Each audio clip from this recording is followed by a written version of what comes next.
हाँ जी दोस्तों, फिर से एक बार आप सभी का स्वागत है आपके अपने इस चैनल एसआरजे मैथमेटिक्स पर। दोस्तों उम्मीद करता हूं कि आप सभी अच्छे होंगे और अच्छे से ही जो आपको जो ये सवाल समझाने का यहाँ पर प्रयास किया जा रहा है वो अच्छे से ही समझ में आ रहे होंगे। और अगर आपने अभी तक हमारे इस चैनल एसआरजे मैथमेटिक्स को सब्सक्राइब नहीं किया है तो हमारे चैनल को सब्सक्राइब कर ले और साथ ही साथ अच्छा सा जो एक कमेंट भी जरूर कर दे ताकि हमें भी जो पता चले कि आपको सवाल समझ में आ रहा है या नहीं। अगर समझ में नहीं आता है तो आप एक बार इस क्लास को अच्छे से वापस देखें और फिर भी समझ में नहीं आता तो कमेंट जरूर कर सकते हैं कि आपको कहां पर समझ में नहीं आया है। 100% श्योर है कि आपके लिए ये हेल्पफुल होगी और आपको ये सवाल समझ में आएगा। ठीक है दोस्तों, तो बात करते हैं अपन क्लास 10 के प्रश्नावली 8.3 नई बुक की। और पुरानी जो बुक है उसके अंदर कौन सा चैप्टर है 8.4 और सवाल कौन सा है नई बुक का तो तीसरा सवाल है और पुरानी बुक का कौन सा सवाल है चौथा और उसका पहला सवाल चल रहा है। ठीक है, और फिर भी कंफ्यूजन हो रहा है तो अपनी प्रश्नावली निकालकर सवाल जरूर मिला ले। ठीक है, चलिए सवाल की बात करते हैं। 9 sec square a minus 9 tan square a बराबर है। चार ऑप्शन दे रखे हैं, किसके बराबर है वो हमें पता करना है। तो बहुत ही इजी सवाल है ये।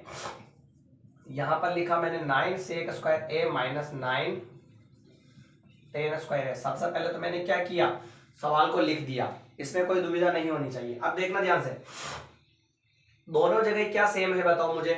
दोनों जगह स्क्वायर तो है पर स्क्वायर के अलावा संख्या क्या सेम है। यहां पर भी 9 है और यहां पर भी क्या है 9 है। तो चलिए 9 को ले लेते हैं हम कॉमन। 9 को लिया कॉमन तो फिर बचा कितना सेक स्क्वायर a माइनस 9 को ले लिया बाहर तो क्या बचा tan स्क्वायर a। जो बचा उसको लिख दिया अपन ने, सेम संख्या को कॉमन ले लिया, कोष्टक में जो बचा जिसको लिखा। अब उधर चलते हैं। सेक स्क्वायर a बराबर क्या होता है 1 प्लस tan स्क्वायर a। हमें मान किसका चाहिए sec square a minus tan square का मान चाहिए। तो देखना दोस्तों, सेक स्क्वायर को इधर रहने दूं मैं और tan स्क्वायर को इधर ले आऊं तो किसका हो जाएगा माइनस का। तो बराबर में कितना बचेगा, एक बचेगा या नहीं बचेगा बताइए। एक बच जाएगा बराबर में, यानी कि sec square a minus tan square a का मान कितना होता है एक होता है। तो ये लिखा 9 बीच में कुछ नहीं n2 और इस पूरे का मान 1 और यहाँ पर 9 हो जाए 9, यानी कि ऑप्शन नंबर जो है हमारा क्या हो जाएगा बी जो है करेक्ट हो जाएगा। कोई दिक्कत है क्या इसके अंदर, बहुत ही जानदार सवाल है।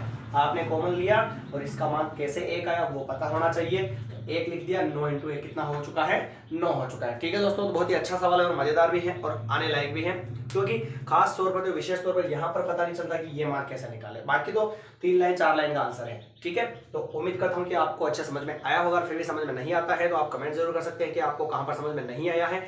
चलिए दोस्तों, मिलते हैं नए वीडियो में नए सवाल के साथ और अपने 8 चैप्टर के साथ। धन्यवाद।